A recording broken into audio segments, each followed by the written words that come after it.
Alright guys, 240 update. Motor's out. We were actually going to drive it to the dyno last Friday, and we made it about halfway. I warmed it up maybe 6 times, checking the coolant and doing some other bullshit things.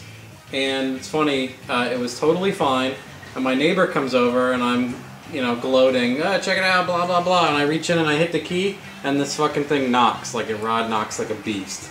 So I laugh it off and I say, we'll take it to the dyno and we'll boost the knock out of it. Well, Jamie was driving it and it didn't make it halfway to the dyno. We swapped because she was like, this thing's gonna fucking let go. And I'm like, well, I don't care. I'll drive it. So as soon as you got in, I made it about 10 feet and the rods came out of it. Yeah, so we got it towed back here. And then you can see I tore it all apart. There's the trans and some accessories and turbo kit and starter and the coolant that was in it. It all came apart in an hour.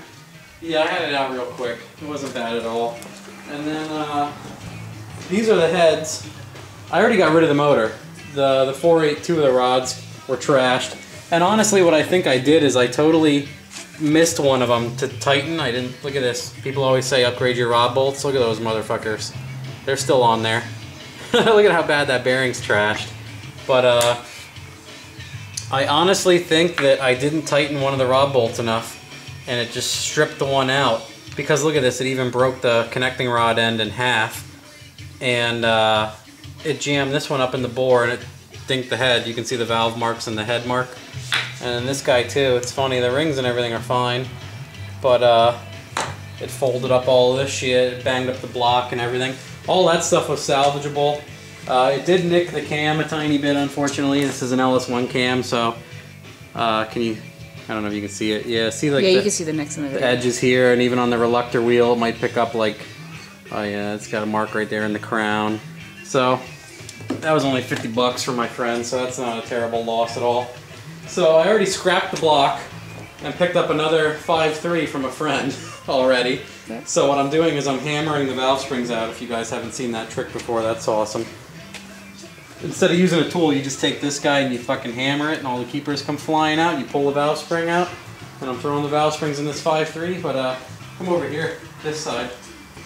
Check out how mint the inside of this valve cover is. Can you see? Yeah, I can see. Cool. I was gonna say I'll get a flashlight, but no, you can see. It's fucking clean as hell.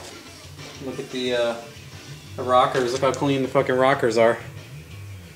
But so I'm just doing valve springs, and then where's the oil pan at? I don't know. Oh yeah, I threw it over there. Where's the?